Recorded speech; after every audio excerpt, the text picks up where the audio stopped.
everybody. Welcome to the new normal. I'm your host, Lisa Davis, aka Litecoin Lisa, and we are starting off a new year with my buddy Satoshi Sean on our New Truth Tuesday. So we'll be right back after this quick break.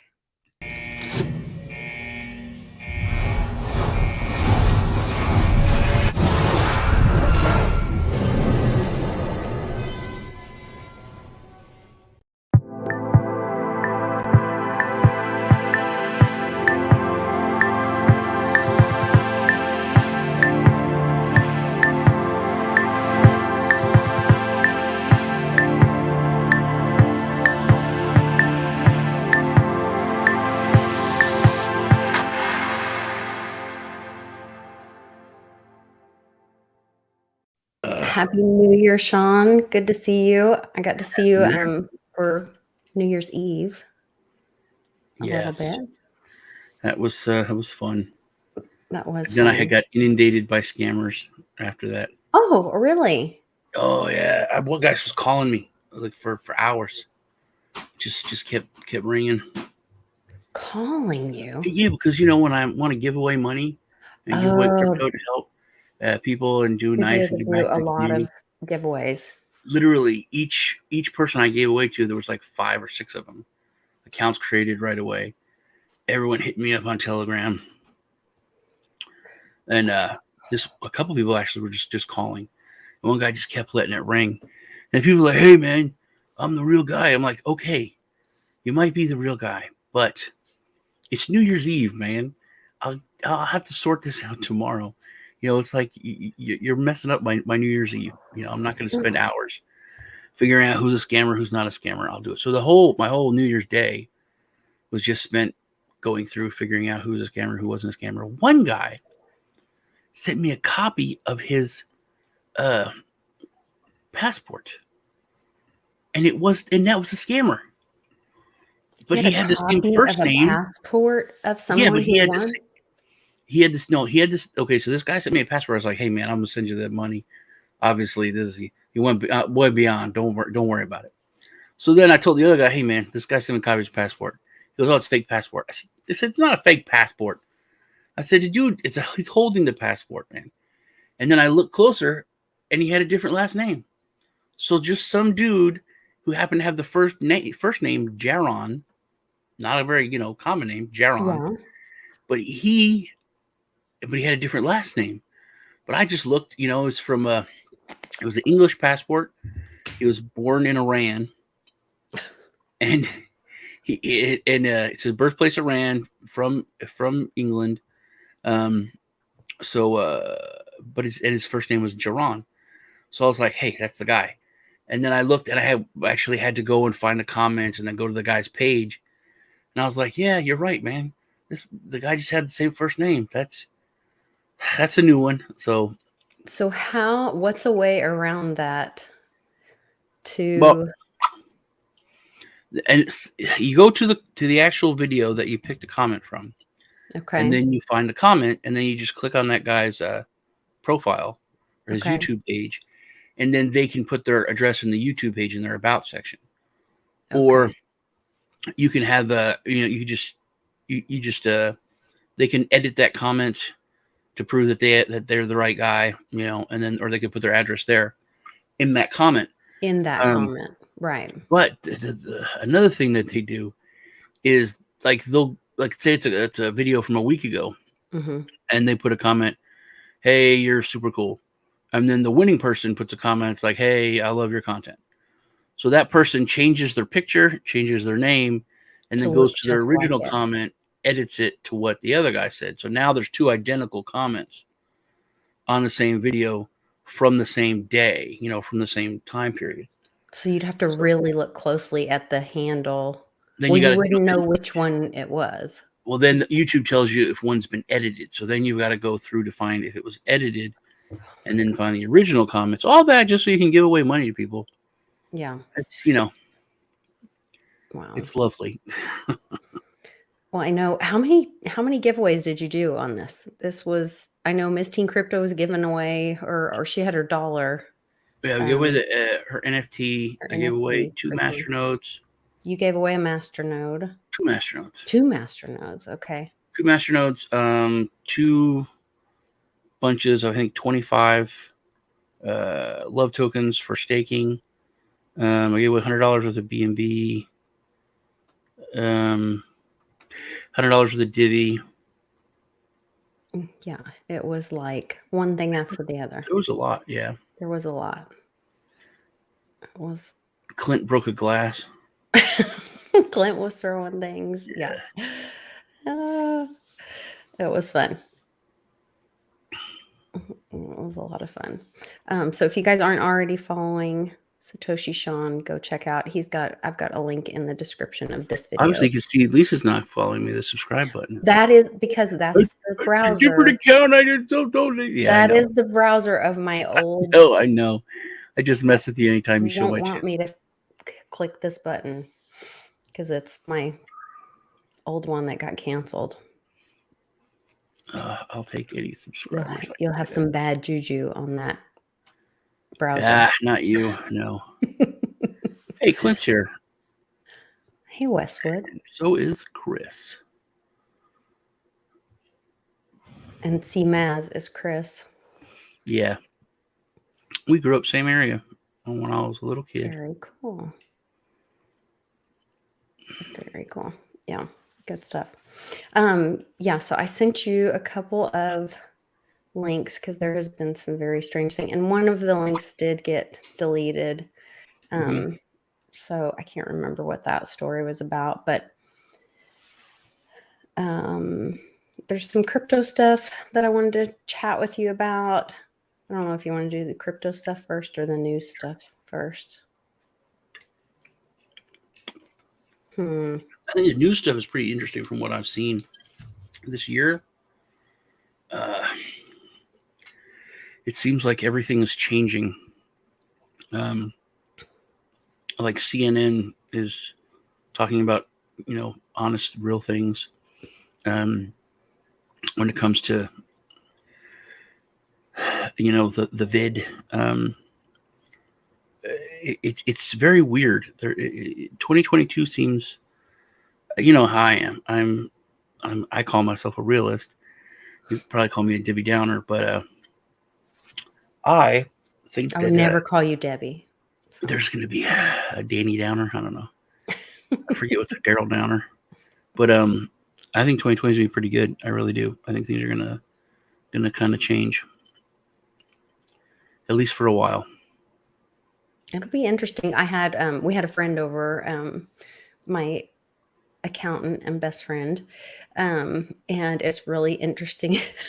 So she said when we were in Florida, I guess the first night we were at the meetup, she met really amazing people there, and she was talking to this one guy that kind of he's very woo-woo, and and she's an accountant, so she's got questions and lots of them, and she's like telling my husband how like it really blew her mind because he's talking about, she goes, I mean, this is not a person that you would think is talking to you about aliens and spaceships and whatever. And she's like, and I had hard questions for him and he had an answer to every one of them.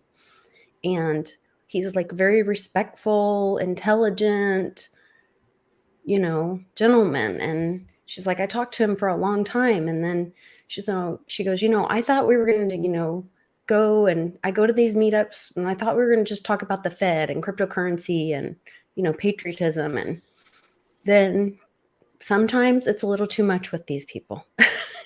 So the next night, we all went to, go hang out or whatever. And she's like, I'm staying at the house because we were just a little too much for her. And I had another family member that kind of had the same experience with me. And she was like, you've been doing this for a few years and then you want to dump this all on me in 2 days or 3 days, to tell me that The Rock is, I shouldn't drink his vodka because, he might partake of small humans or something. And like, it's a lot for some people to take in. And so I think it's interesting as this stuff, is kind of coming out and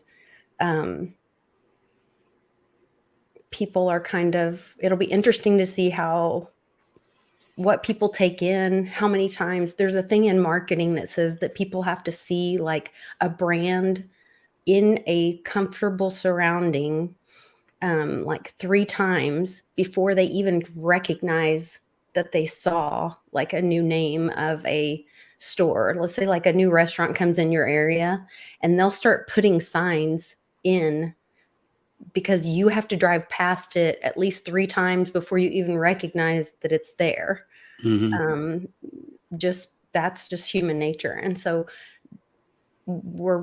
I think that's part of this, cognitive dissonance, but I think we're kind of coming out of that. And maybe that's kind of what you're talking about, is this new news cycle that maybe I think people are seeing I some think things. that I think it's more. I think that I've always said that. I mean, we all know, and it's very obvious that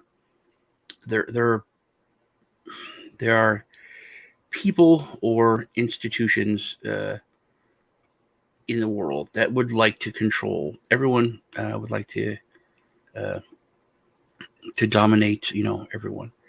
And they have agendas, whether they're governments or evil cabals or aliens or whatever it is. Um, it's obvious, and over the decades, every big thing, you call it an operation or whatever, they've always pushed people as far as they could, to see as far as they could go, and there's always a cry that this is it, they're taking over. Obama's not going to leave office. He's doing Jade Helm to take over the cities, and then he's not going to leave office, and blah blah blah. And all these WalMarts are being emptied because they're going to be camps for FEMA's, and there's all these things. But with the internet, if you don't remember that time period during Jade Helm, Hmm. there was a lot of things that were weird, crazy conspiracies. Hmm. But we had the internet, and we didn't have the censorship that we have now. Right. So that was able to just get out there, and it spread like wildfire. And there were a lot of things that they were basically, this doesn't make sense, but people would question it. Like, why are these Walmarts all closing? Why are these certain things happening? Um, and then, and I talk about this all the time, that Texas basically stopped what was happening. Yeah. With the Texas Rangers The, going to the governor the and say, governor, right? Yeah. yeah, well, yeah, that's the thing. Everyone said that, and these were military exercises that were military working with local law enforcement in case something happened, to pacify, the population, and to take control. But it was supposed to be an exercise for like other countries, or if something terrible happened in the United States. It's just an exercise. Um, but then people started saying that no, this isn't just an exercise. They're doing it under the guise of an exercise, and it's going to happen. So, but people were pushed.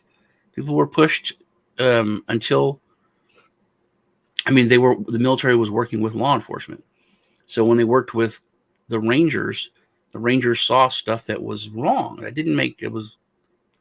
That lended credence to the conspiracy theorists, and they went straight to the governor and said, "Hey, man."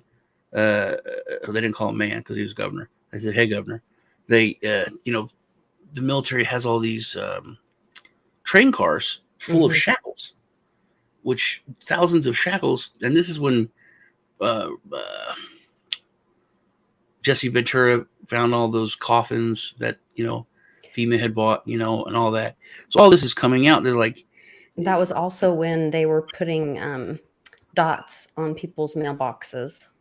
yeah, and then Different colors meant but different the things. the ranger said, if it's an exercise, they shouldn't have thousands of cars full of shackles for people. Right. They're not going to have a bunch of actors, thousands and thousands of actors, take Right. part in this. Um, so the governor went, on TV, and he said, "Hey, these are legitimate questions, um, And Obama was like, "Hey, man, this is just stupid, crazy conspiracy theorists. It's nuts. Those are nuts. Those are backwards, local yokels and what's it called? The people that live in the mountains? Hillbillies. Yeah, those are a bunch of hillbilly crazy people." So, but then when the governor said, "Hey, man, they're Texans. Texans have questions, so we want answers." And hold on a second. Okay. You good? So the governor said, "Hey, we're not getting any answers. There are things here that concern us. So I'm going to deploy the Texas Guard, not the National Guard, but our Texas Guard. So the Texas military will shadow all U.S. forces." So literally, he called out the state army to follow the federal army. It was a complete defiance, and that stopped it. It didn't just stop it in Texas, but Obama just said, "Oh, those people." He literally, you can look it up. He said, those people in Texas are nuts. They're crazy." But that stopped the whole thing. And so I think that they said, "Hey, okay, this is how far we can push people now." And then over a couple more years, things were more normal. But then I think a lot of censorship got put into place. And then we have this outbreak. And now they see how much further they can push everybody. So I think that there's another exercise coming up. Charlie sent me the link and I can't find it. But I think that now 2021, they've learned about how far they can push people. If you look, you have to look at alternate media. You have to look at like Russian television, like RT, even BBC and other Sky News. You have to get out of the United States news. If you look at stuff that's happening in America, we can't deny that's here. And that's on our news. But that stuff usually is not even reported over there. But the stuff that's over there, they don't report on over here. So you can look and see the massive protests all over Europe, even in the Middle East. I mean, these are like kill you totalitarian governments where people are still protesting. They're that fed up with what's going on as far as the lockdowns and loss of freedom. Places where people don't even have freedom. They're fed up with it. So I think that, and if you look at, also ratings and things like that, you can see where Fox is destroying every liberal, mainstream media outlet. So I think they got tired of losing, and I think they've kind of realized how far they can push people. So I think 2022 is going to be another lull until the next, let's see how far we can push people until we can, fully take over, because they know how tight things are, how much tension is out there, how much people are just fed up. There's the most non-political channel on YouTube. This one's gone too. Really? See, the censorship is insane. So this was the one that was saying that he's that where Nunes was leaving, has written, and Nunes has given his goodbye California, I'm leaving. And this was a tweet from Papadopoulos that said that's because he's going to have a huge job with Mr. T. And that one is gone as well. So the censorship machine is cranking. Overdose today. But I was watching YouTube, and there's this channel, amazing channel. This dude, he like cooks and lives and stuff like it's the 1700s. He's had Joe Parrott on there a couple times. I mean, you can't get more, non-political than that. Nice channel, huge channel. But this last video I watched, he was him sitting in front of the fire, his tri-corner hat. And he basically talked about how he's totally tired, how everyone's just so tired and fed up with everything the way things have been, that 2022 just, he was like, just get out there. And this is something that this dude's always like, 1700s. This is what we're talking about, how we live, and like how to build log cabins and stuff like that. I'll try to look up his channel in a second, but this last video, it was so political for him, and that's, I think that's the sense of the average guy, not people in chat, not us, not the woke people, Mm-hmm. the awake people, but just regular people are just Tired. they're tired, and they've seen through a lot of the BS. I mean, you can call people crazy and conspiracy theorists and nuts, but you can't deny, like, that picture where they're reporting on how bad things are, and it's a mannequin in the hospital bed, Mm-hmm. without the arm, and they're like, next time remember to put the arm on the mannequin. Yep. Everyone sees that, and that's not like an isolated incident. Yep. So I think so many people have woke up. I think that they've realized we've gone as far as we can. It's time to regroup, and it's time to build our forces back up, because I think that's missing too. they've lost so many Oh, no, normal here it is. people. They just don't trust them anymore. Yeah. See, the hospitals are ruined in France that they even forgot to put the arm on the mannequin, and that's like commonplace now. So it's obvious you can't trust that news source, whatever it is, wherever it's from. Le NBC, whatever. It's, there's no credibility anymore. Yeah. So I think news agencies, they see we've got to stop. We've got to rebuild our own credibility. We can't keep pushing, whatever their agenda is. We have to go back to some, stuff with Cuomo. Yeah. I mean, a dude jerked off in front of everyone on camera, and they kept him on. It's so, you can't. Well, and then these producers that these women are coming out saying, Yeah, like, you were asking for mother-daughter stuff with my yeah, minor child, and the producers are, I mean, it's unbelievable what's coming out, yeah. There's that so has been much. commonplace in, That's it. People see now how commonplace it is with everyone connected to it. Mhm. So I think that they can see we're done. Yeah. We're either going to completely go down the drain and kill it, or we're going to have to regroup. So I think that's part of the main Well,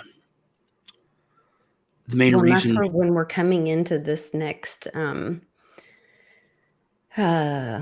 count cycle, Mhm.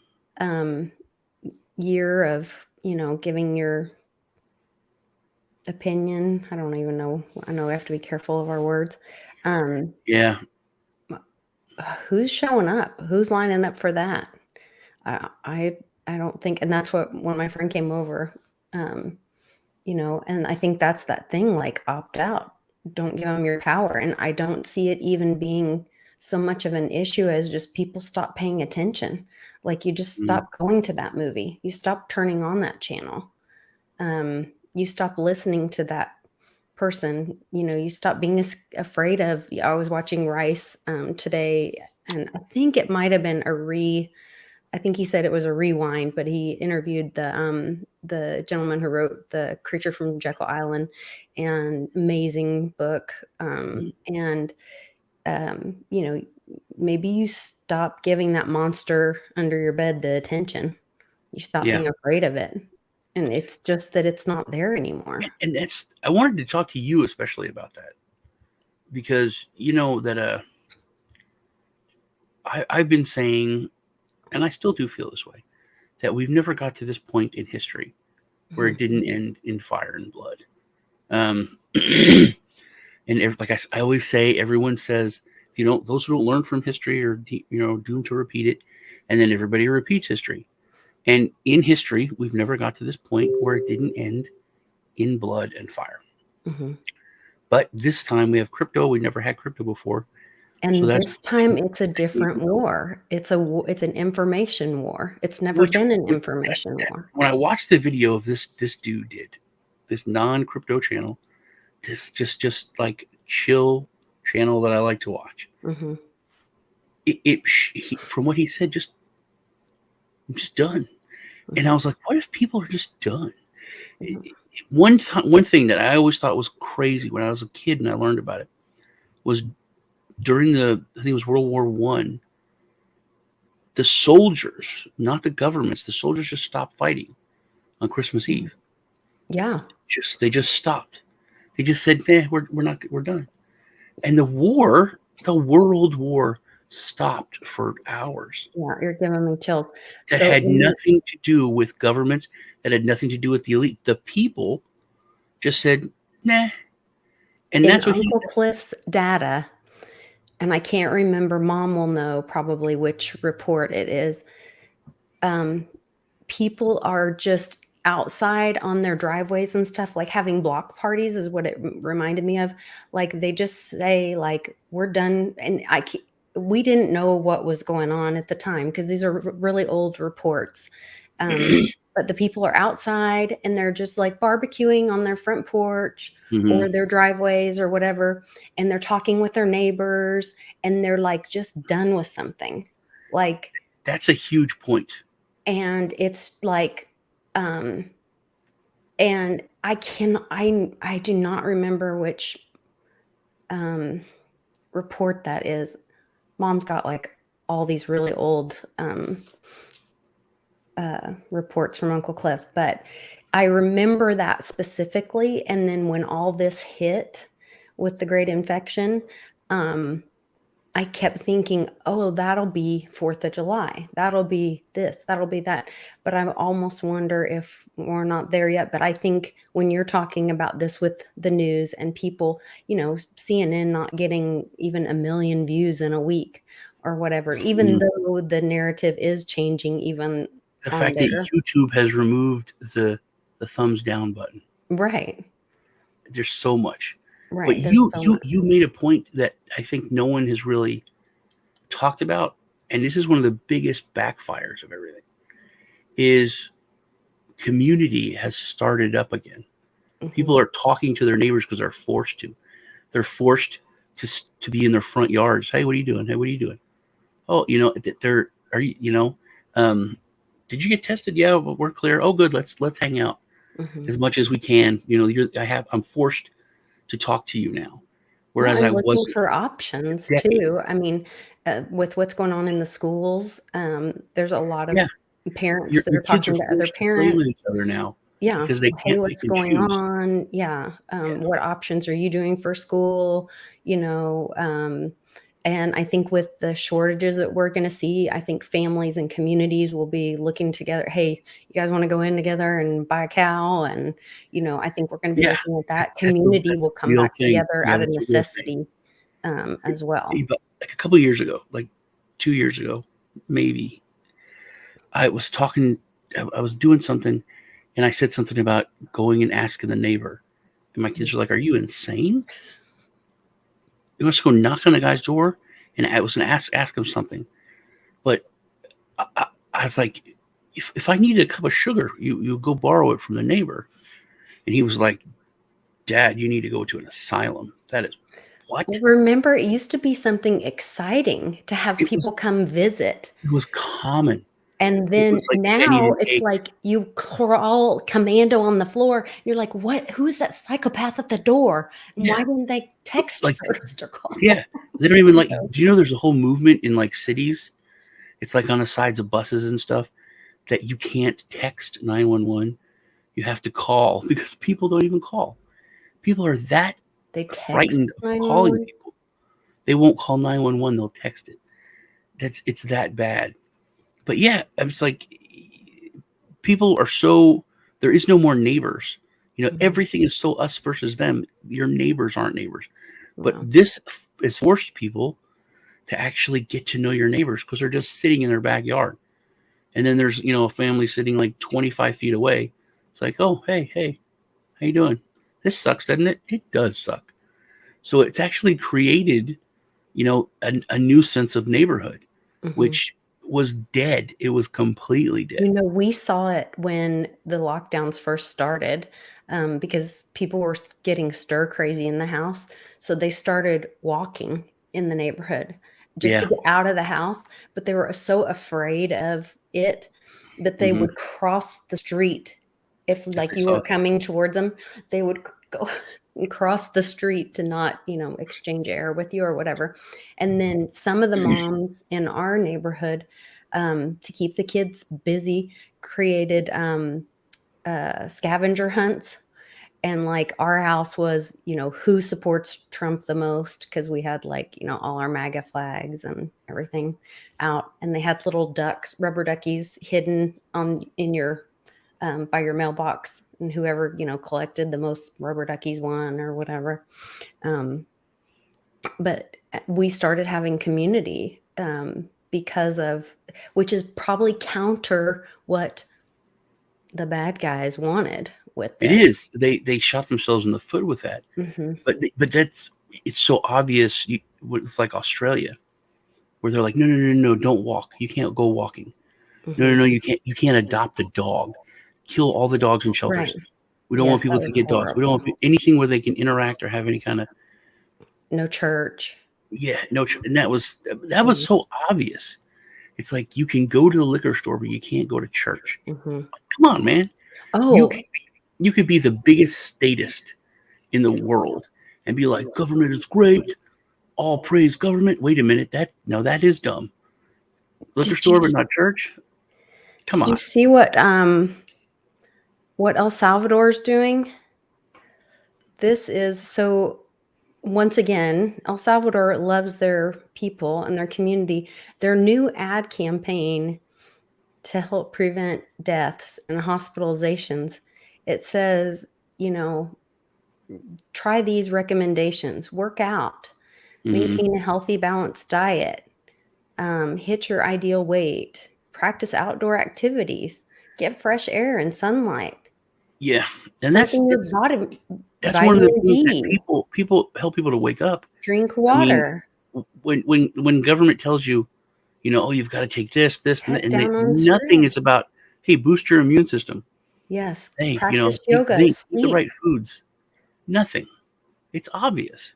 enjoy citrus like lemons, oranges, tangerines, avoid alcohol, all the things that, avoid high fat and sugar.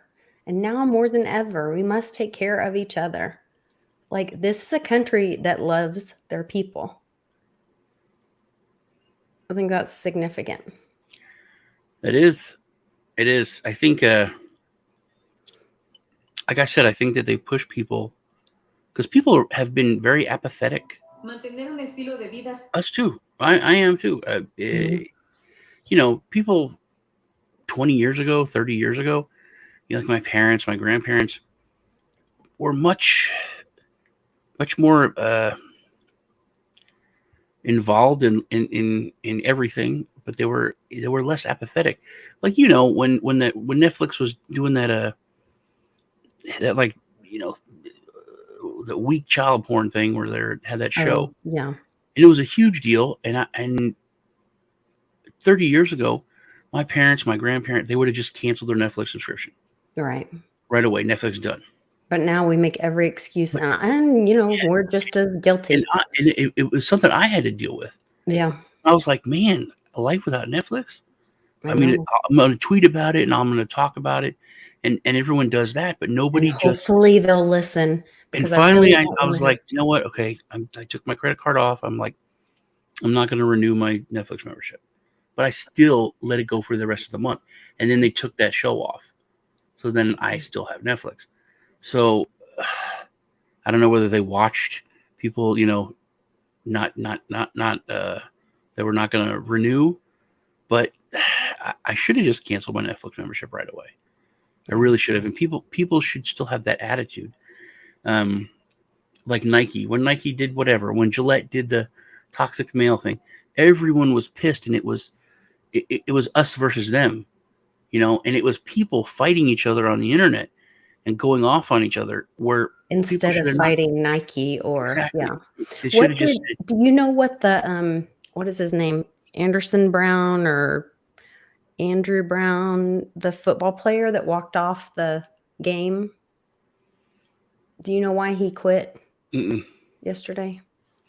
No, I hadn't heard about that. Third quarter, this kid takes off his jersey and walks out of the game. Somebody said something on Twitter about like that's when you know you're in crypto and you can walk out. I don't know if it was true or not, but I don't know if you guys know who he. Yeah, see, Nancy's saying the thing about Amazon. Amazon's the perfect example. Everyone uses it. I use it so much. But everyone complains about it. And if this was, 1982, Amazon would have fixed their shit, or they'd be done. Everybody would just go to Overstock. Everybody would go, somewhere else, and that would become the biggest. Whereas people don't do that anymore. Once something, that's why Twitter's still around. We're starting to see this movement now, but Twitter had to do so much in order for us to get there, for us to move to another social media platform. Literally, it had to interfere with elections and change the way the world is shaped before people got mad enough to just go somewhere else. Mm-hmm. We've all become that apathetic, which is sad.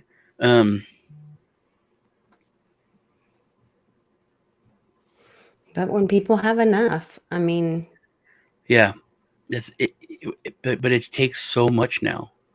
the, And that's what I was talking about at the beginning of the show. Over decades, people have constantly been pushed, and then they stop, and they push further, and then they stop. And this latest time, they've pushed really, really far to where we've locked ourselves in our houses and attacked each other for not wearing a cloth on our face, attacked each other. mm-hmm. Family members have split up Mm-hmm. because of political stuff. That would never happen. That is heartbreaking. We've never. just had, we're just coming off of a holiday season where a lot of family members didn't see each other because of that. Yeah, so you voted for Trump. Well, I don't want you at Thanksgiving. Yeah. That didn't matter. It didn't matter. It's like, oh, that's crazy Uncle John, and his weird political views. But you still love Uncle John. Mm-hmm. And now it's like, oh, I can't love you, Uncle John. Because it's literally everything's been elevated to Nazihood. Everything is the same as you were a Nazi in the war. Oh, you voted for Trump, you're a Nazi. Oh, you watch Tucker Carlson, you're a Nazi. It's the same with the other side. Oh, you support Black Lives Matter, you're a psychotic. You want to That's the burn thing my is house. that they've always had us fighting against each other. Yeah. Where that's always been the misdirected thing. It's always been us and them. They didn't care as long as we were fighting each other, then they were winning. But even Black Lives Matter, if it just would have put one of the smallest words in it, there would have been no controversy. Mm-hmm. It would have been Black Lives Matter too. Just TO. That's it. Done. Yeah. So it's obvious it was meant to do what it did. But even that, their own supporters don't support it anymore. They could see it's counterproductive. It is not good for Black people in general. And people in cities are starting to wake up that they haven't done a damn thing for anyone of color except cause problems. It's not like they're helping and changing things like during the civil rights movement. They're alienating. They're not growing in strength. They're alienating people that want to support Black Lives Mattering. And everyone's waking up and seeing it. They're seeing things for the way they are, and they're just tired of it. So I'm a huge fan of Bruce Lipton, and this is one of these after school. If you guys aren't subscribed to this, they have these really cool videos. They did one about Bitcoin that was really cool. But this talks about how basically like these false beliefs that society's built on, and it talks about where it came from, and it's basically from the church. which was to control us, and the 4 myth perceptions of the apocalypse, which has led us to this lack of knowledge, which gives us a lack of power. And then he talks about how easily we can change this, but the 4 are these, the universe is made of matter, which we know that's not true. The universe is made of energy. That genes control biology. So he is the king of epigenetics, and you can learn more by following him, but basically your genes do not control biology. And he goes in to talk more about all this. But well, I can do like a quick, but basically like we can choose something different. A physical, material, mechanical realm versus an invisible, energetic realm. I don't know if you guys can hear that. Then we are supposed to conform to the material realm laws provided by Newton. We just become physical machines, but we ignore the relevance of the invisible realm around us, which formerly was referred to as the spiritual realm. So we live in a world without spirituality. We live in a world of materiality with the purpose of what? Getting more and more matter, more and more material to reveal how powerful you are in this world. Myth number 1, the Newtonian belief of a material-based universe, is incorrect based on the new science of quantum physics, because matter appears to be an illusion. When we look into the structure of the atom, it turns out there is no particulate structure that we believe, but it's actually an energy vortex, that everything is energy. And the significance is this: energy cannot be separated. Energy represents unity. All energy and all individual things that we see as matter are all energy connected to each other. Quantum physics is the most valid science on this planet. There is no science that has been tested and affirmed to be more truthful than quantum physics. We have to start recognizing a unity rather than a separation in the material world, the old belief. A second belief that turns out to be false is the belief in what we refer to as genetic determinism. The belief in genetic determinism, which is the belief that genes determine the characteristic of our lives. Well, as far as we know, we didn't pick the genes we came with. Also, if we don't like the characteristics we have, we can't change the genes. And then add on top of that the belief that genes turn on and off by themselves. And then we start to recognize, oh my goodness, our lives are controlled by factors that we have no control over, that genes control us and we don't control them. We become victims of our heredity. Well, guess what? That belief is totally false, because we now know there's a new science. It's not called genetics, it's called epigenetics. In genetics, the genes control our life. In epigenetics, it's important to understand the meaning of the word epigenetics, and that is because epi means above. So what does it mean? The characters that we express are controlled above, above the genes. Now we know that our consciousness and our response to the environment is what controls our genetics. Through my consciousness and my response to the environment, I can change my genetic activity. I can either enhance my genetic expression, or even, unfortunately, with negative consequences, I could destroy myself with diseases just because of the action of my mind. But the action of the mind is under my control. So I'm not a victim of my genetics. I am a master of my genetics. And as if we understand that, are on back there. we're facing a healthcare crisis that is undermining civilization at this moment. We would be powerful enough to control our own lives, our own health, our own vitality. A third belief that is now found to be flawed is connected to Darwinian theory. Over millions of years, accidental mutations, with positive mutations being selected, negative mutations being eliminated, has led to who and what we are in this world today. So there's a very important understanding about that, and it's based on this. If random mutations are the source of evolution, the start of an evolutionary process, random by definition means accidental. If we're here by a whole series of accidental mutations, then what, if any, is the purpose of humans on this planet? And we start to recognize very simply There is no purpose to human civilization if it was all random mutations that initiated our evolution. Just for example, if a particular mutation that made us human didn't accidentally occur, what would be the result today? Well, it turns out this is not really true, that evolution is actually based on adaptation, that an organism will adjust its genetics to conform to the environment. And in regard to that, just think of humans at the top level of this adaptability. Humans can live in any environment on this planet. How come? And the answer is because we can adapt, and it's not an accident. It's a purposeful change. Oh, life is a purposeful change? What is the purpose of our existence on this planet? The garden that we evolved from? Every organism that evolved in that garden participated in keeping the wholeness and the cooperation expressed as a garden. We evolved in that garden, and as the indigenous people of this planet already knew and lived, they said, oh, we are in a garden, and that the role of humans is to be a gardener in that garden. We must learn now to live in harmony with the garden and actually return to being gardeners. That is the function that we had to keep balance in this beautiful planet that we arrived in. Myth number 4 happens to be the belief that evolution is driven by competition against one another. This is a false understanding, and it actually isn't due to Darwin. It was before Darwin. At the end of the 1700s, there was a philosopher by the name of Thomas Malthus. He came up with the idea that plants don't reproduce faster than animals reproduce. I go, why is that relevant? Well, if animals are living on the plants and animals are reproducing faster than the plants, there's going to be a point where there's not going to be enough plants for all the animals that exist.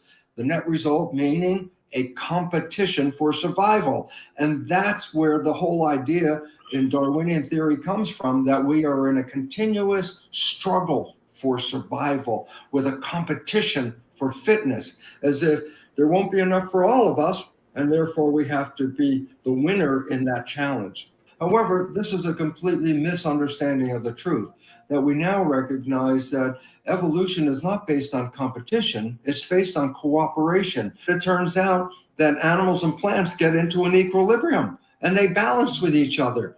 And it's an interesting fact, for example, in animal reproduction, every mating pair, when they reproduce, actually reproduce 2 offspring that will survive to mate again. Now, a clam may have 1,000 eggs, but only 2 clams are going to actually mature. What is the point?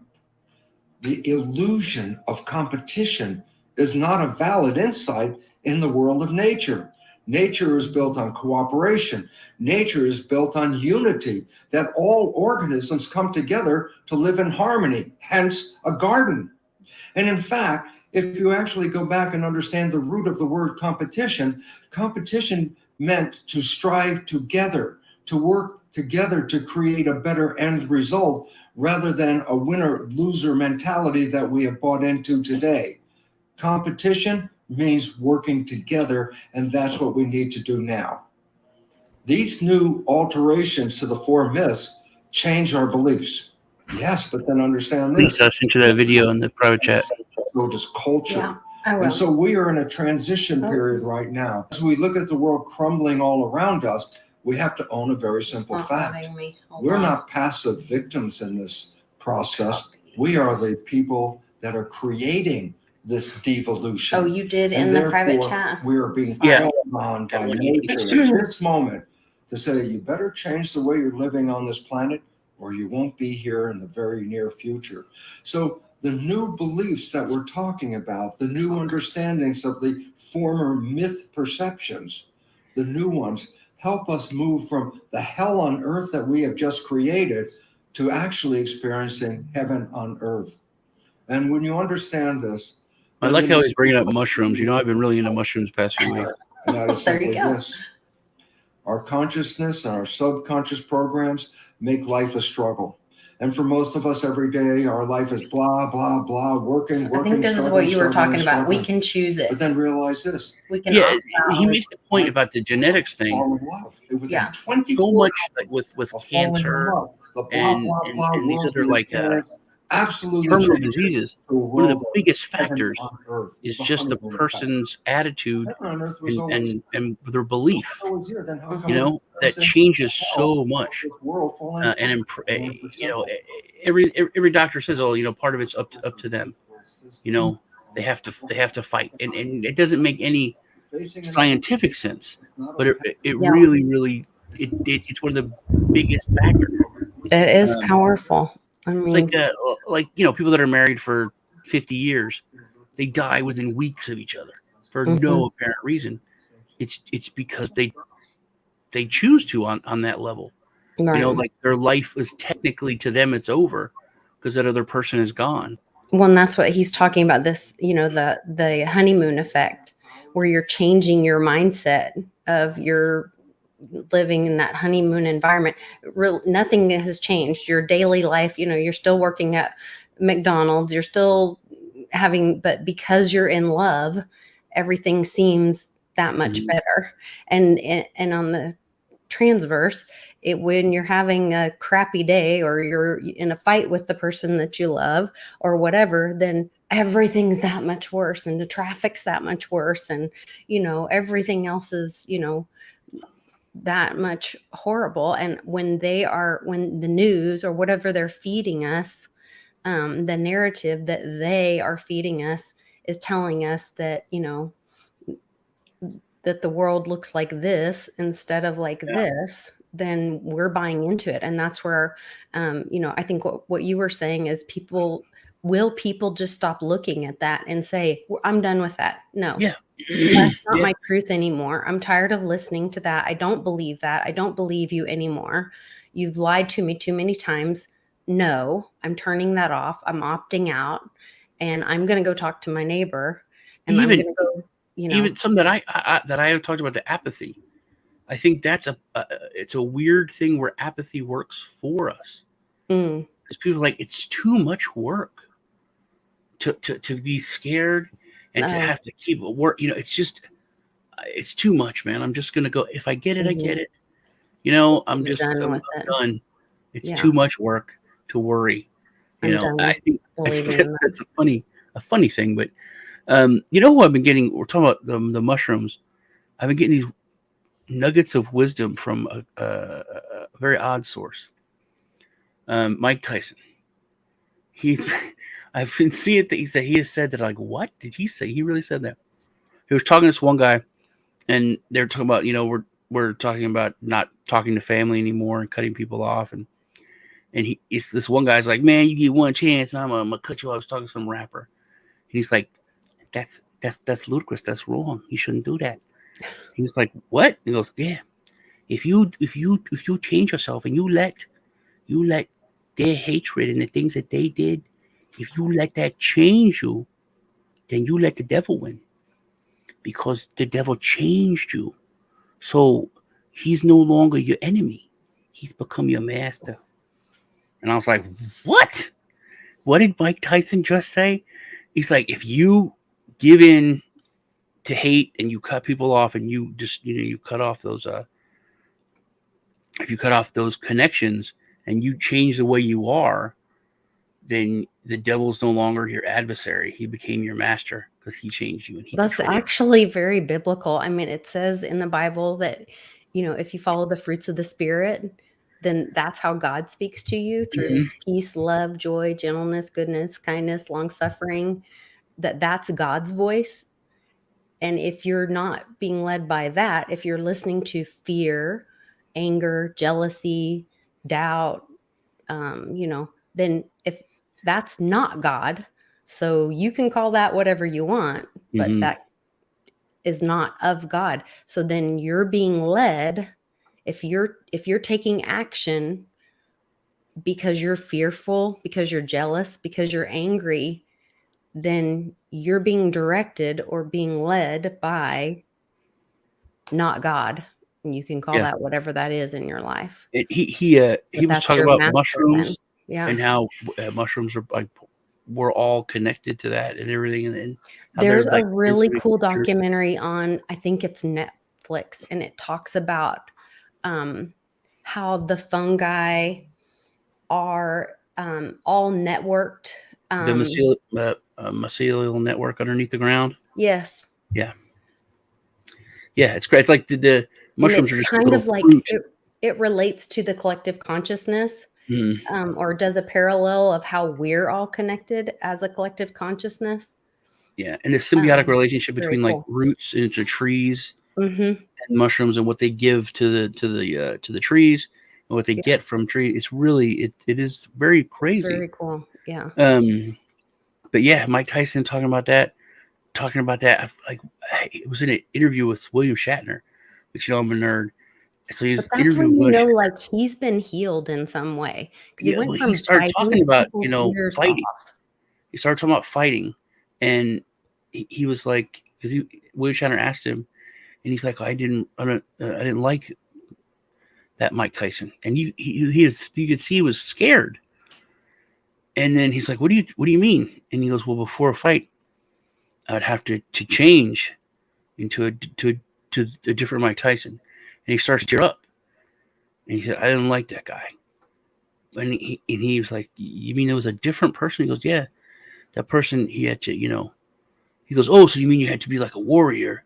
You had to get ready and fight and hurt someone. And he goes, that, but then there was shame and guilt and all. He starts listed all this stuff that he had to like, that was part of him when he fought.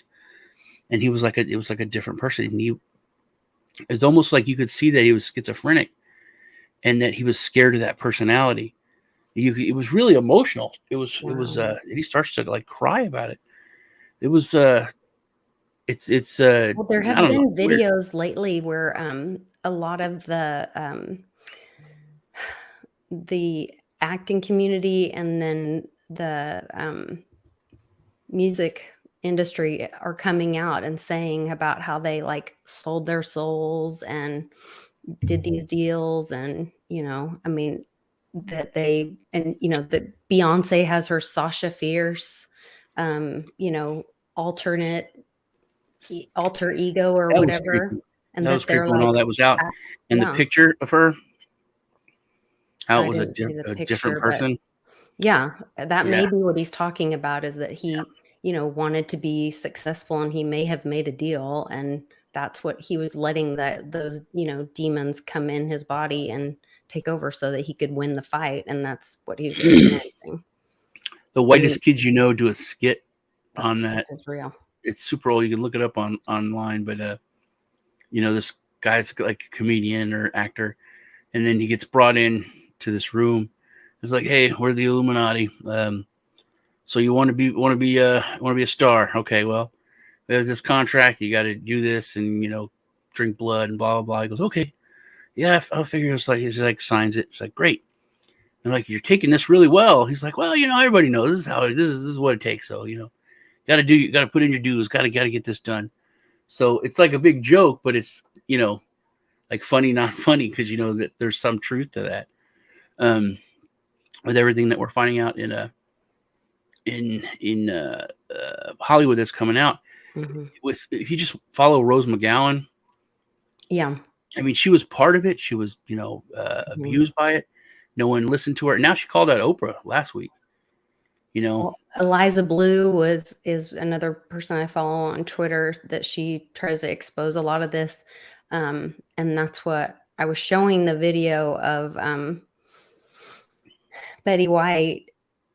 I mean, they say this kind of stuff joking, but it's not a joke. Like, hold on, let me. Drink the blood of a virgin.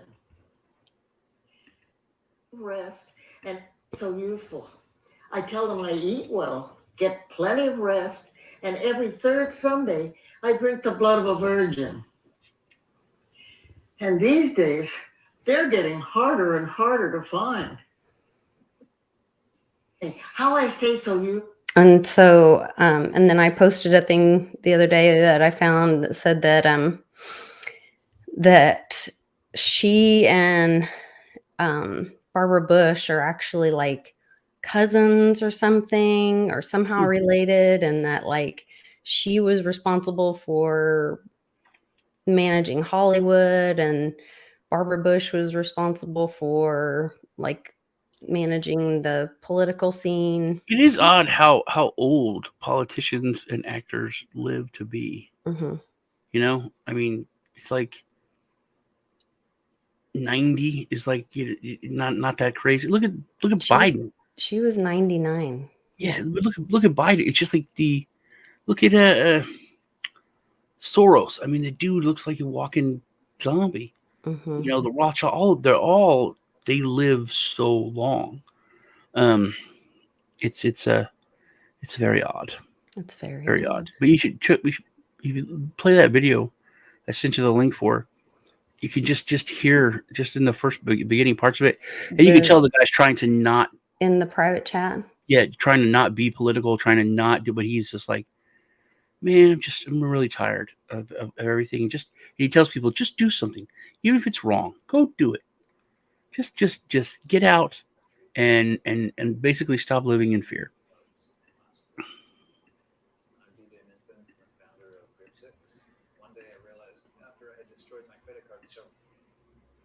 I've been thinking about the past 2 years, 2021 and 2020. They've been very difficult years for me personally, not because of sort of, internal things or things with the family or the business, but with global events.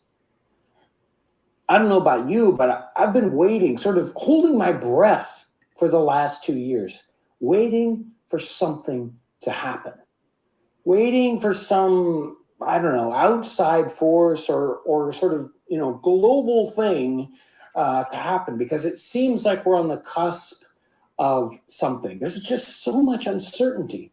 And if we look back in history, we've had many, many periods, especially in the 18th century timeframe that we study all the time. We've had all these extremely uncertain times where people were in amongst all sorts of turmoil. Maybe it's war, maybe it's economic, maybe it's something else, but there's been all this turmoil and everybody's worried about something. Doesn't really matter what it is, does it? He does talk about how there's cycles of what we're going through that have been like on the grander scale through the hundreds and hundred years. Happens every now and then. Because interesting. That's a cycle of be right in the middle of a currency stride of doing some particular thing, and then everything blows up. But there's a point at which it doesn't matter anymore, where we get tired of waiting. I don't know about you, but I'm tired of waiting. It's time to just do something. Maybe doing anything, even the wrong thing, is better than doing nothing. And wow, that's where I'm at right now. I'm looking back at 2020 and 21, and yeah, we did a lot of things here on the channel and, with the business and all that kind of good stuff, but it's been kind of pulled back, and again, waiting to see what happens. I think it's time for everyone to just step out and say, it doesn't matter what these things are, what's going to happen this way or, one way or the other. We have to do the right thing at this point. We need to start to really do something. Make plans, even if they're the wrong plans, and not just to make plans, but actually execute on those plans. So I can't wait. I am just so excited about jumping in to 2022 because I'm tired of waiting. I hope that you're in a situation like where I'm at, where it's just like, okay, we've been waiting. Okay, it's time to stop waiting. It's time to, start making things happen. And I do, again, look in those time frames within the 18th century, and you can see that sort of fatigue when people are worn out by a particular idea, and it's time to move on. You get to the end of a period where there has been a lot of conflict or whatever, because there's different things happening within the 18th century, And then there's this, everybody takes, a collective breath, and then let's move on. Let's, find new ways. Let's fix the things that are broken. And let's look for something new and progress. And sometimes the progression is something we need to go back and grasp a hold of. And that's what I'm doing for me personally. In the 18th century, there's a great number of things that we have lost out on that we need to take action on. And I've spoken about some of them on the channel, one of them being particularly community, locking in with the people around you. Had a great letter just yesterday or today, and the folks were talking about engaging and trading with their neighbors. And we've been working on this project, they've been working on that project, and we've gotten together and traded within ourselves, and really to the great benefit of both families. That is community building, and that's what we need to be working on. Again, are we looking for some great outside force to come in and fix everything? No. That's what local community is for, and that's what we need to be doing. That's one of those things that we should go back into the 18th century, grasp that idea, and say, yes, the things that I can make for my neighbor or for someone 10 miles away mean a tremendous quantity, because we don't have to go searching way outside of our range of knowledge or number of or circle of people to find answers for exactly what we need for our day-to-day lives. And that connects us not only on this sort of commercial scale, but in a personal scale. Then those people can become friends and a totally different kind of support network that we're not used to today. We have exported a lot of that community connection with online tools and other means, mostly truly online tools. And those are virtual connections. Those virtual connections are great. And we're using one right now, aren't we? This idea that I can talk to you through YouTube and you can connect back with me. Again, massively powerful global tool that we've never had before in history.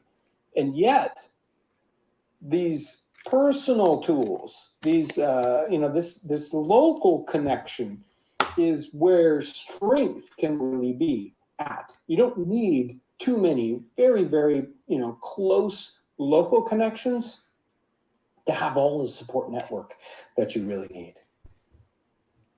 The journals and the connections that we have, like Matthew Patton's diary, where he talks about his, basically not his personal diary, but his business diary. And we can see how all those connections worked within his local community, how he worked with all his neighbors, with all these different projects. And he supplied them with any number of different products and services, and him, right? So this was totally interconnected when they really didn't need to interact with, far outside, economic forces at all. That community almost could just support itself.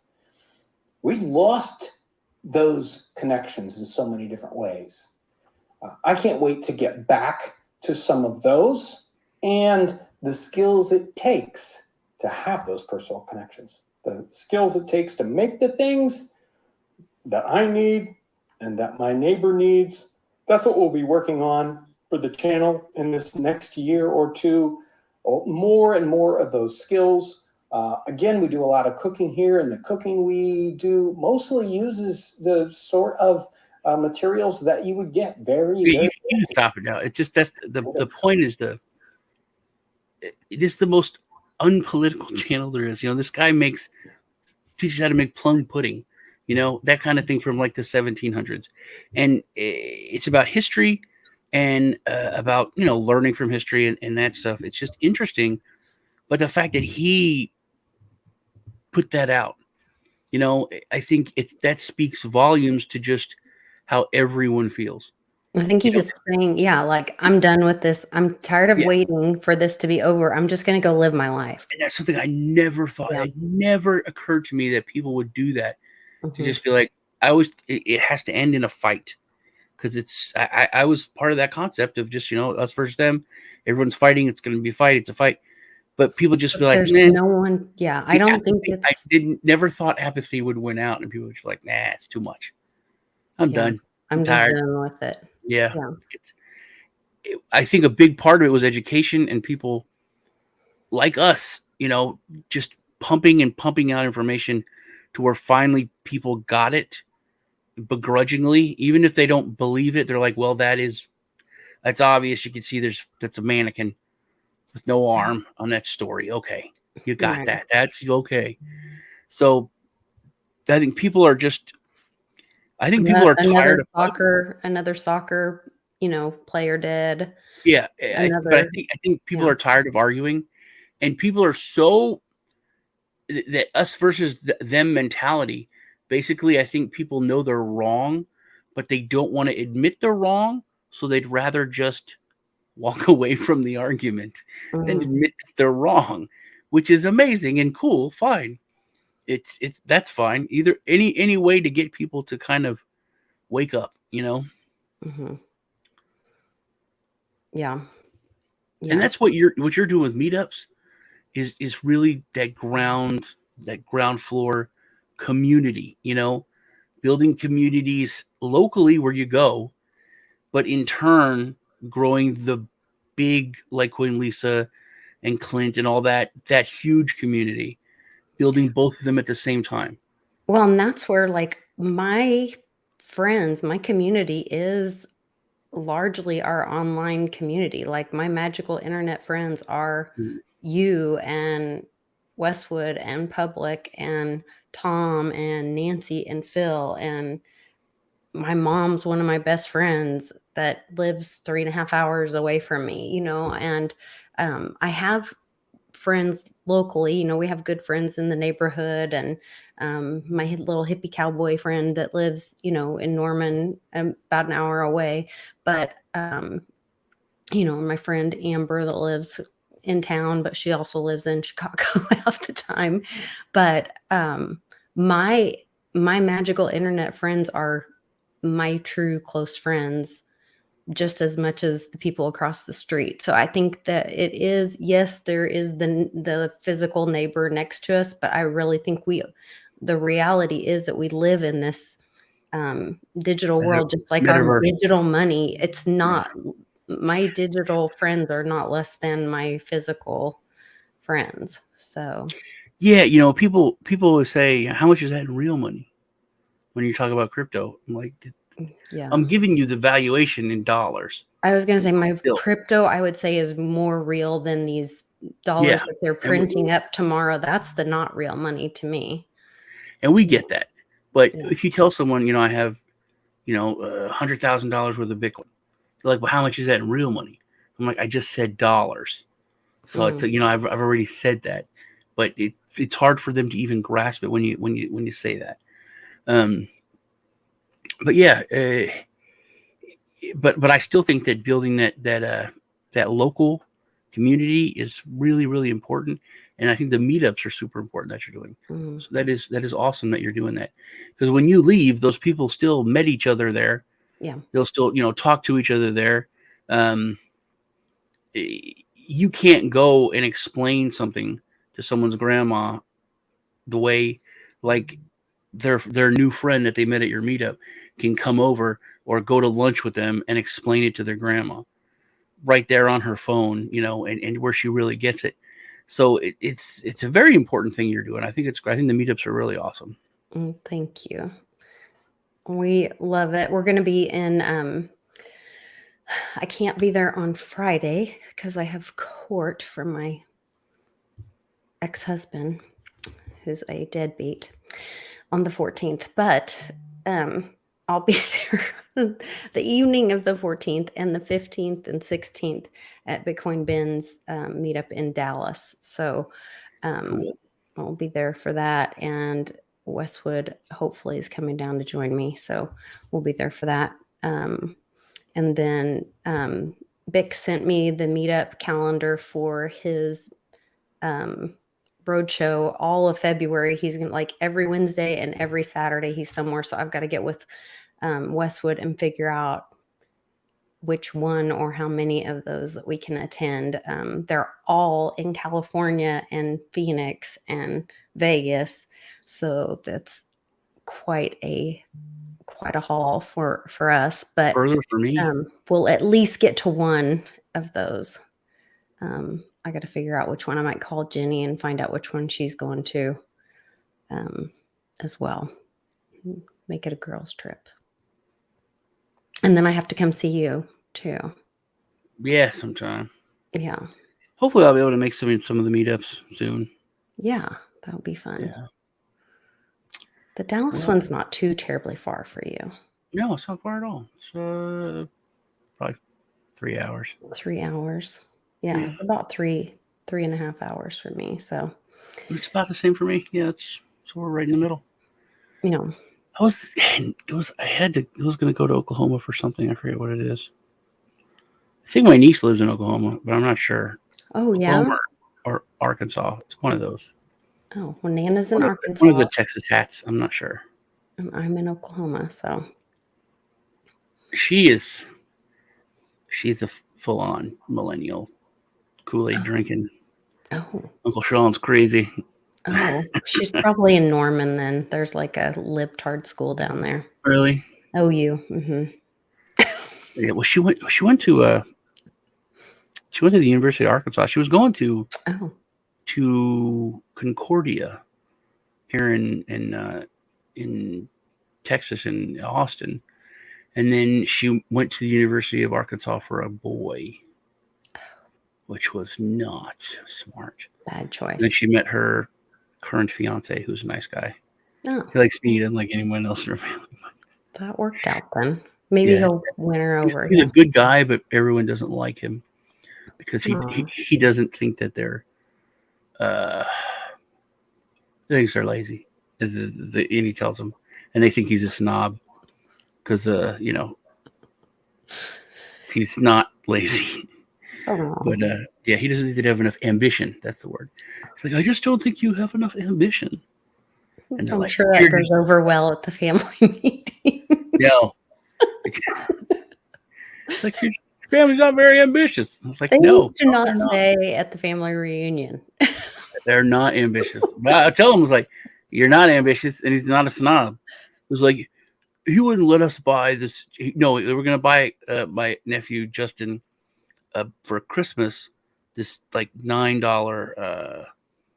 backpack. And he's like, no, I'm going to buy him a backpack. And he got him like a North Face backpack that was like $30.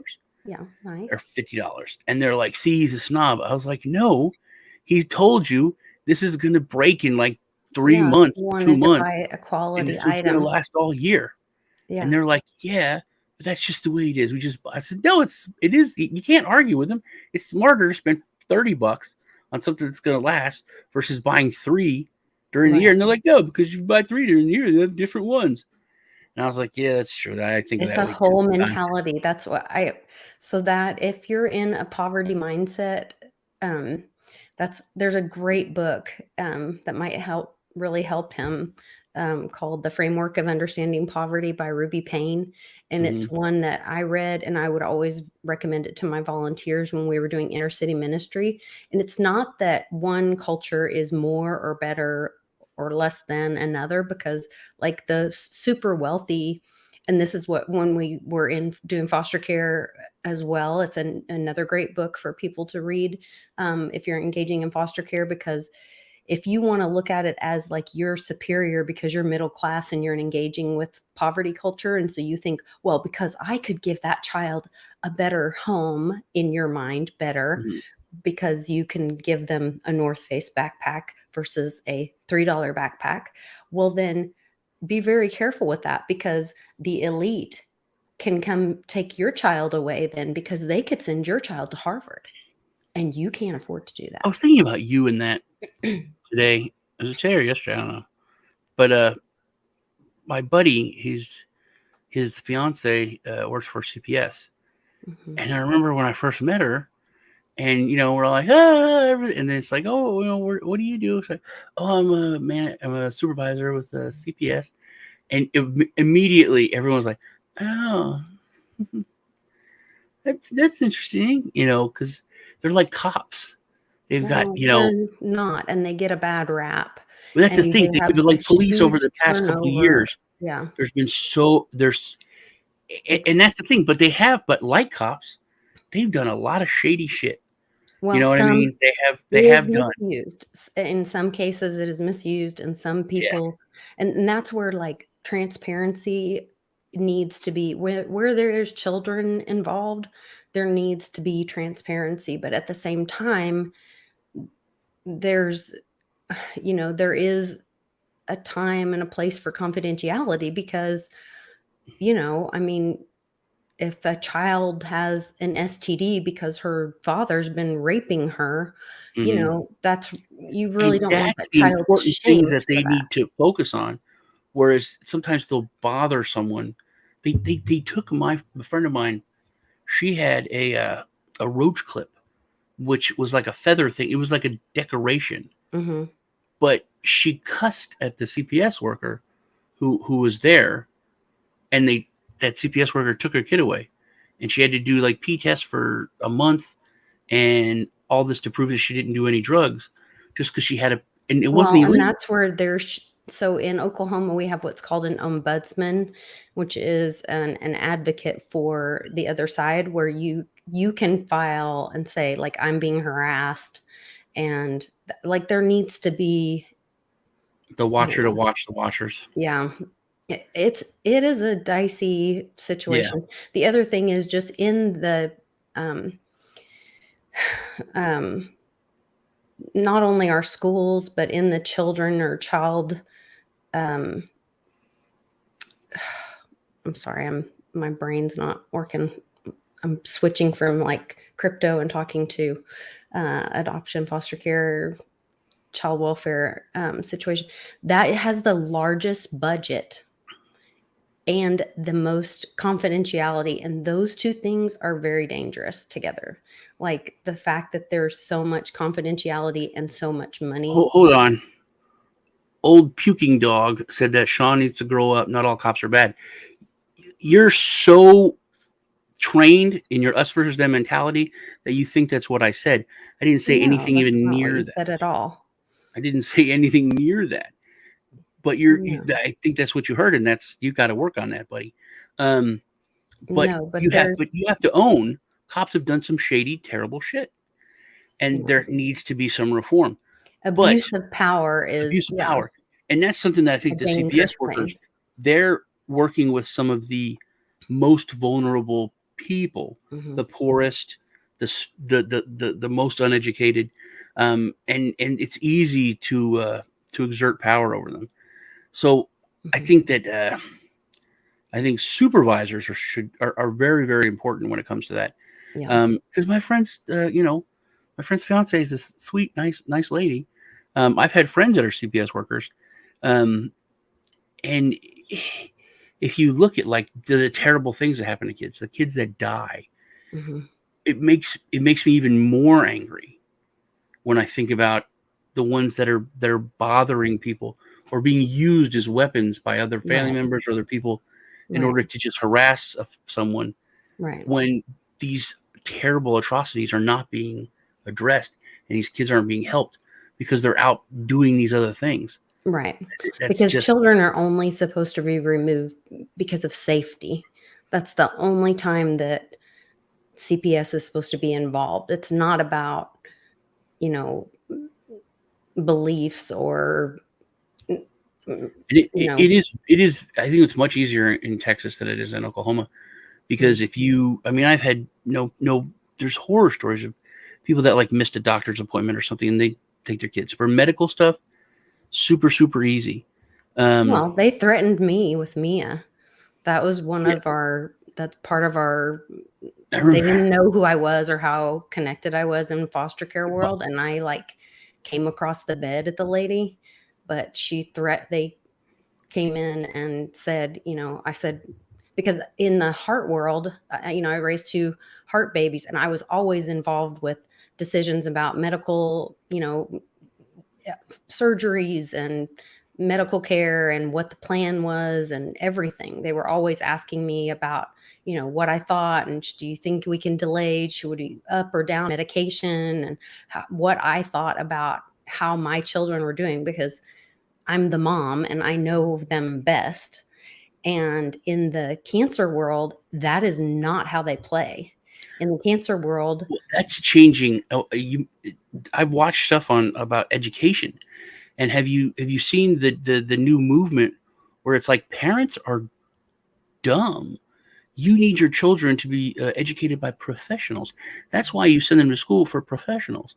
And to think that parents know best when it comes to what their kids need to learn, that's ludicrous, and that's well, ignorant. that's what the cancer people were like. Well, we're going to have a meeting and we'll decide Yeah.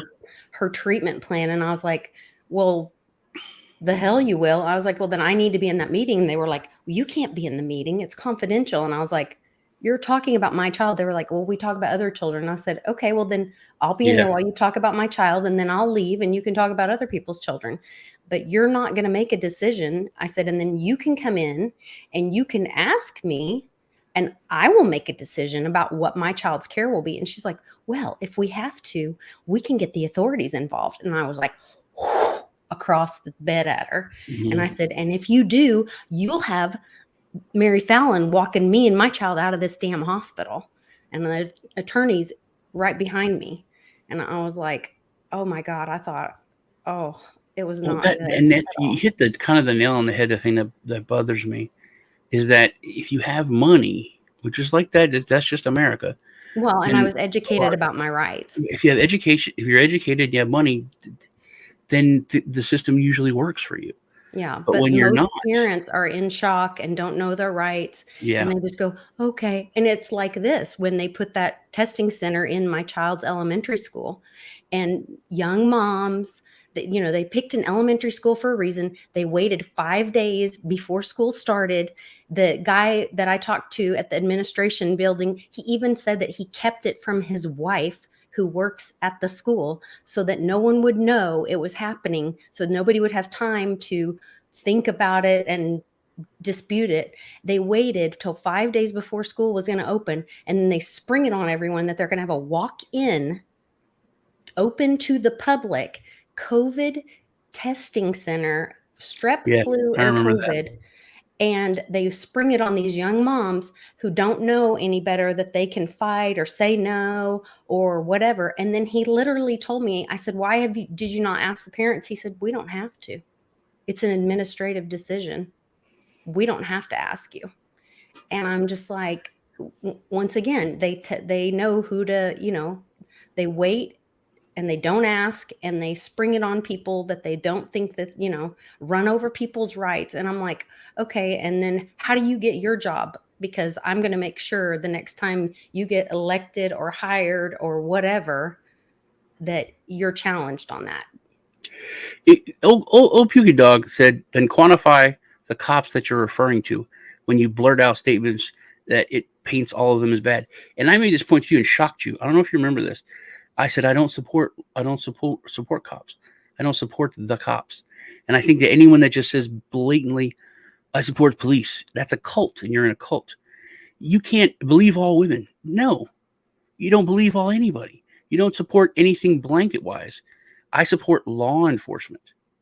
If any law enforcement officer support 100%, but for me to have to quantify what cops I'm referring to, that you're seriously, dude, you're so far in that us versus them mentality that you're wanting to fight on the fact that cops kill unarmed kids. That were abusing the system is what we're talking about. It's very obvious. Obviously, yeah. It's super obvious when a cop does something wrong. Mm-hmm. It's very obvious, and I believe any cops that cover for him, which is the biggest problem, those people are just or more, because they're perpetuating it and they're keeping it going. And that needs to be addressed. And if you want to cover it up and say, oh, no, then the Serbian Mike made the thing about priests. It's the same thing, dude. You have to admit that there was a problem. These guys are bad. the whole calling of the priesthood is great, but these guys are bad. And you can look at the structure I and think see the it's a good structure of the church. conversation to have, though. I think Old Puke and Dog brings up a good point in what he said, because then, and I think your response is a great point to be had. Um, how do you have those conversations, and who are we talking about? So There has to be, and first you got to admit this is messed up. Our yeah, whole system is messed up when it comes to police. It is yeah, because I of think I don't want to say institutional racism, yeah, but there is that institutional. You're backing a criminal. Police will see another policeman commit a crime, right. and they'll cover, and but they wouldn't do that for anyone else. No, I'm And your glad that you job guys should not. both brought that up. I think that brings up a great Same great point. with the priest. I mean, you can look at the priesthood, and we need to protect the church by Yeah, covering this bullshit. up, and We need to protect the children. Yeah, it ends up becoming a cancer that destroys the institution. yeah, It does. You can't build a foundation for any institution on anything evil, and right. that's it. That is 100% it. That's why there's internal affairs offices, because of that issue. They're it has to be addressed, it has to be admitted, and then everyone has to try to work to get rid of the problem, not to cover up the problem. Right, right. I agree, and I think our buddy Old Puke and Dog is agreeing too. I think that's a great conversation. I Yeah, respect how you guys both I handle think being a it police officer too. should be more of a calling, like the priesthood. It's not easy, and Yeah. being growing up, you saw back in the 80s, like criminals had so much more power than police did. You can watch old police shows and see, where you would get in trouble for doing anything. And it's kind of changed now to where police can get away with so much. You can't even, a federal officer can admit to doing something completely illegal, to Well, totally abusing we their just power. And saw what you can't do anything. the FBI and the CIA of But what they've come there's out and you said can what watch they have stories been on doing personal notes. with Like children. this one Yeah. guy made this other person's guy a living hell because he messed with his ex-girlfriend or his, Mhm. something like that. And if total abuse of power Yeah. is found out that they lied, or someone goes to jail, they get out of jail, but you can't sue the person, you No. can't sue the agency, you can't do anything because federal police are exempt from that. Yeah. And it goes down to the basics of our country. You can't pass laws for people and not have everyone covered by those laws. Right. As soon as you start saying these people are exempt, that just breeds corruption. The laws are Well, passed for and a I reason. think some of that is trying to be leaked out even through these normie shows like um, th- the Tiger King shows and all that. Like I couldn't sleep the other night after Roxy died, and I was like binging, and some of those Tiger King shows were on, and they were Mhm. talking about all these. Some of those guys were like CIA and FBI informants, Mhm. and how they were getting away with all kinds of stuff and being paid this and that. And I was like, how is this just like a thing? They're just telling people this stuff um, through some of these documentaries. Um, and maybe it's just going over people's head, but I'm like, is anybody else listening to this? Like, Yeah, the people think, oh, that's just kind of the way it is, but it's not the way it is. that's I not the mean, way. there's laws that Yeah. there's laws that are broken, and when but it's the whole. That's when it becomes the institution. When it's not that it's the police's fault. It's the district attorney's fault for not prosecuting. Right. Right. There's a whole chain. What's his name? George Floyd would have never died. That cop should have been kicked off the force 20 times. Right. And Before. all through the chain, there was one congresswoman, I forget what her name is, but she literally had the complaint on her desk and just let it go. So the system is messed up, Mhm. and it's meant to police itself, and it doesn't police itself well. So now we have this mess where people hate the whole, want to throw all the bathwater out, with the baby, Mhm. when it's really just the bathwater. the baby is good. It's fine. And we need the baby because people are kind of crappy and need to be protected. But by the same token, people need their freedom and need their rights respected. Well, in that document that we found that was signed into law on the 27th of December, the bill 1605 that we talked about last Wednesday. If you guys missed that show, you could go check it out, the one with public. It specifically mentions the property that farm is on, that's had a land transference. So I saw and this is, you can't say this and not know shit's just fucked up. Police took more money from people in forfeitures than robberies this year. Exactly. What do you say to that? Well, that goes hand in hand with Mr. T's EO being active with people, if people are being taken into custody for crimes against humanity and But there's so many stories you can see out there, that. and there's like hot spots, That makes sense. in like Arizona, Nevada, and some other places where Human you trafficking. drive through and they pull you over. Hey, you got $10,000. Yeah, I was going to buy my daughter. It's for her. We're having a wedding. We're having it. Yeah, so I got the cash. Oh, we're seizing the money, and then they turn it over to the DEA, who then kicks back like $9,000 to that. But is it that, or are they sneaking people across the border and they're human trafficking? And No, this is all legitimate shit. You'll spend a day if you start looking, but there's so many stories on YouTube that are just insane. That's one of the reasons. It's like I thank God that all my money is in crypto, because literally police could take all your money.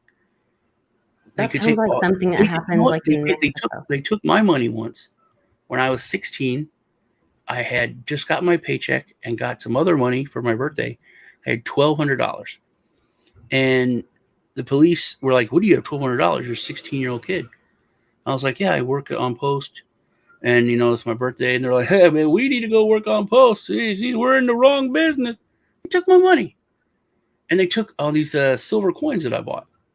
I had to go back to the police station with my lawyer, and they gave me my $1,200 back. And I was like, "Where are my silver coins?" Like, "We don't know nothing about no silver coins. They stole my silver coins." So, but now with these forfeiture laws, they can take your shit super easy. It's an easy way to abuse power. And there are some, there's some places in the United States, some departments that are straight up dirty, and it doesn't take long to find out which ones are super dirty. But I have lots of friends that are cops, and the friends that I have that are police, they're like super cops. They've all been on the news. They've all done like super heroic, crazy things. They're some of the best people that I know. And it's been that way my whole life. Like my friends that are cops, I would be like, "Hey man, let's go and use your power and go do some shit." And they'd be like, "Well, we can go get free food at Jack in the Box, but that's as far as I go." Someone would like do him wrong. I'm like, "Hey man, why don't you, just go?" They won't abuse their power. Why don't you go beat the crap out of him and say he pushed you or something? He's always drunk. We can do that. And he's like, "No, man, that's wrong. We're not going to do that. I can't do that." And also he'd be like, "I'll get in so much trouble for that, because it's not just me like assaulting, where it's abuse of power and blah blah blah." Nowadays, though, I think that the whole mindset has changed to where I don't think there would be that worry about getting in trouble as much. But still, the friends that I have that are in law enforcement are literally some of the best people that I know. Yeah. But that doesn't mean everybody. I know a lot of their friends that are pieces of shit. They're wife beaters. They're terrible humans, and they cover for them, and it's wrong.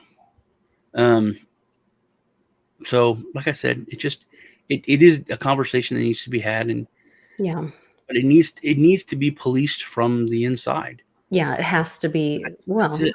Yeah, it has to be the accountability. Mentality Because has to that's change. that same thing, like within the child welfare system, there is a confidentiality that has to be there um, for the safety of others. And I would think in the police force, it's the same way, that there is some confidentiality that needs to be there for the safety of others. So because of that, it has to be policed inside. But taking that step back and looking at it, I can see when I was a kid that police they were beaten down, dude, in the 80s. And there was the rise of the super criminal that was everybody talked about. And criminals had more rights than victims, and criminals have more rights than police.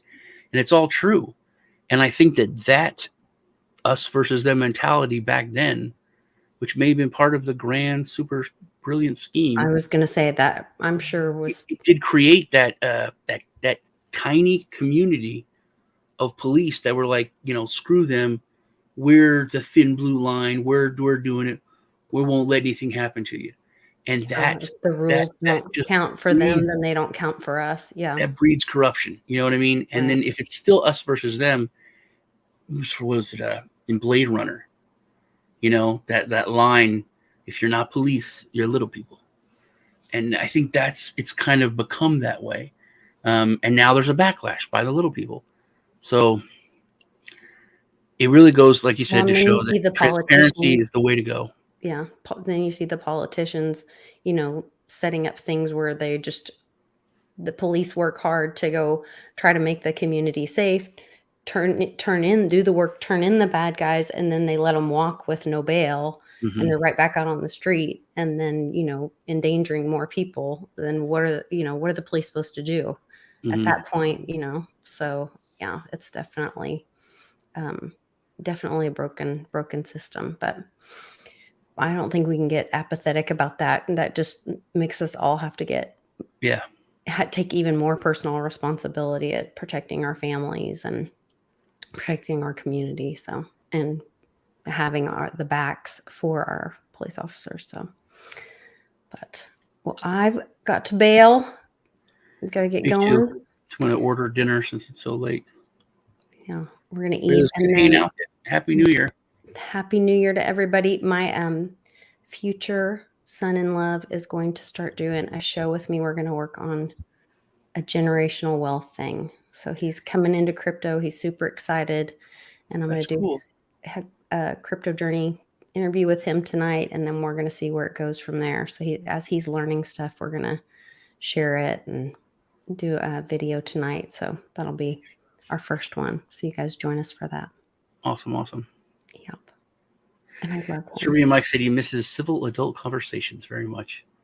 It is true. It was good having one. Yeah. I appreciate you, everybody that commented in the chat. We have a great community. Yeah. Yeah. All right. See you guys later. Remember to head over to my channel, subscribe, check me out. I'm going to try to do some more shows over there. Hopefully Lisa will come on. I would love to. I love hanging out with you. You do so much over here. It's hard to get you over there. I'm happy to come over there anytime. I guess I got to go earlier. You guys take care. All right. Take care. Bye.